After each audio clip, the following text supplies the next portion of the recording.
What's going on, my Fly Hippie family? It's your boy Izzy. Welcome if you're new. The game is still going on a tad bit, but I went ahead and said, you know what, it's over. So let me just go and do my video. We're about to get into it, man. But before we do that, y'all make sure y'all hit that thumbs up for your boy if you like the content. And don't forget to subscribe to the channel. We trying to hit at least 13.9 by the end of the day. So if y'all can help me out with that, I highly appreciate it. And don't forget to get in the comment section and let me know what y'all think about this. Let's get it. All right, so first off, I apologize, y'all. I didn't know my son had a game today. And, yeah, it messed my scheduling up a little bit, so I couldn't go live with you all. I might go live after this. I don't know, man. I'm going to figure it out. But, nonetheless, man, y'all forgive me on that, okay? But let's talk about it a little bit, right? I was trying my best to watch everything that was going on within the game. I couldn't see everything, but I did see a few things. The main thing that I want to talk about is, at the beginning, how were the refs or the people on the sideline having such a problem with the shot clock? I'm like, dog, it happened like 2 or 3 times where the Fever was on a run, and all of a sudden, they calling timeout. They stopping the game because the clock is wrong. Like, all right, now, hey, look, it look a little fishy. It look a little fishy. Now, I'm not trying to make any excuses for the Indiana Fever. They got to come out and play better. But, man, when I say the stoppage was like, it was irritating me a little bit. I'm like, what is going on? Why y'all keep stopping the game? And of course, you know, the Fever tied it up at this time and they could have went up. They kept stopping the game. And I'm like, dog, y'all keep doing this every time the Fever get a run, but the clock is just fine when the Connecticut Sun get the run, huh? Oh my goodness. They were trying to give Boston a foul before, like, she even touched anybody. She didn't even touch anybody. They was trying to give her the foul. So that was crazy, man. I'm like, all right, what are the refs doing today? I mean, the main story for the Indiana Fever, the 2 hot hands weren't hot today. That was just the main thing, man. Boston came out and did her thing. Let me reload it because I hate when they show that. Boston came out and did her thing. She's 17 points, 2 blocks, 3 assists, 11 rebounds. She went 8 for 14 from the floor. She probably had the best game out of everybody. And then Kelsey Mitchell, I mean, she dropped you 21 points, 5 assists, 3 rebounds, but she shot 2 for 10 from the 3.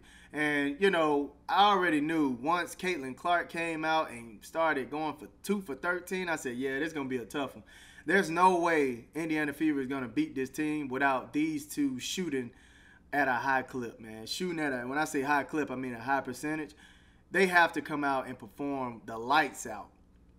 It's not an easy feat, but they're going to have to perform way better than they did today. Lexi Hall, I mean, she has to have more shooting opportunities. They got to find her in that corner, man. It was a few times Kelsey Mitchell ran down and she threw the ball away 2 times, I believe. And then another time I saw where she could have got the ball to Lexi. She was sitting in the corner wide open. Didn't do it.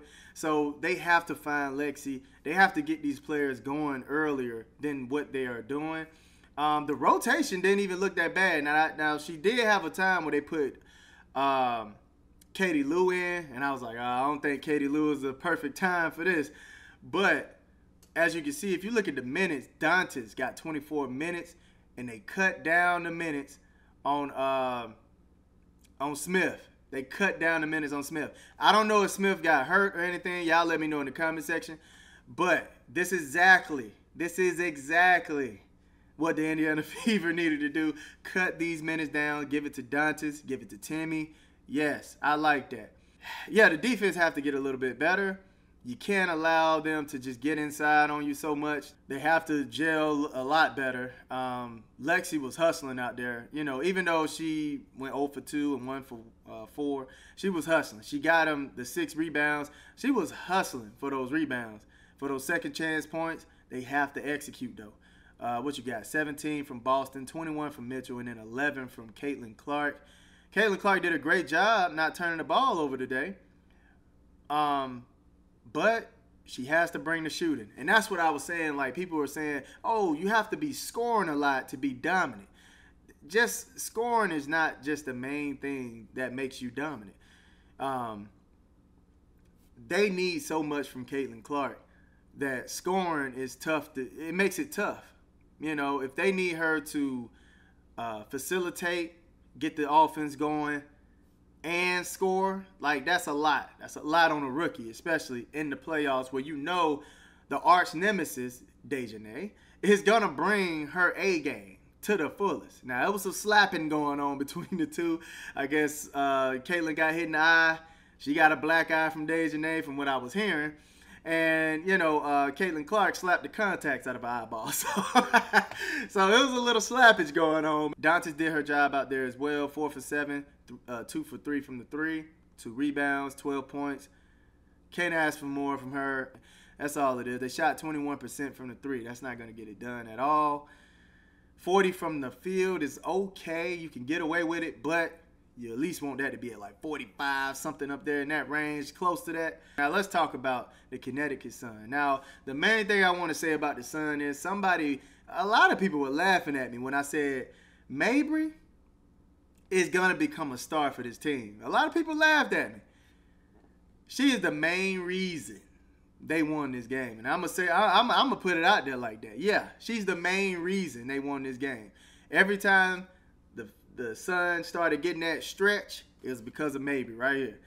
She gave you 27 points off the bench. That was the first time that ever happened in WNBA history. Somebody came off the bench and gave you more points than all of your stars. Like, Mabrey is going to be a star on this team. She is a heavy hitter. 5 for 12, 9 for 20 from the field. That's kind of crazy. But 5 for 12 from the 3, man. I mean, she just looked unstoppable out there.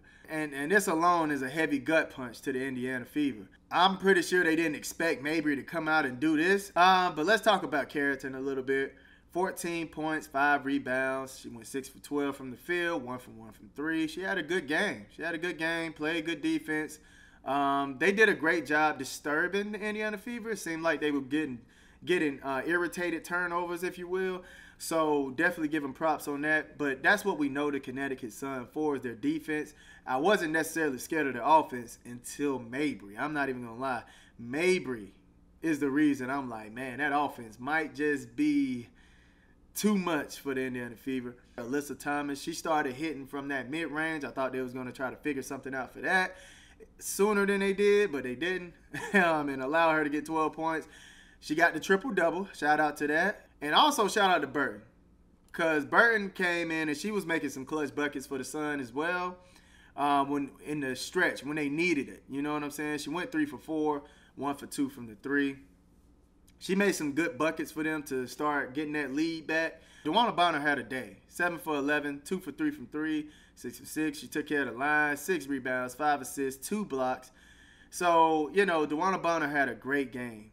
But I don't expect her to have this game every time, which is why I wouldn't bet on that. They put Kelsey Mitchell on Dejanay Carrington a little too late. I felt like they should have kept her on there earlier in the game and then had Caitlyn on Mabrey or maybe Harris.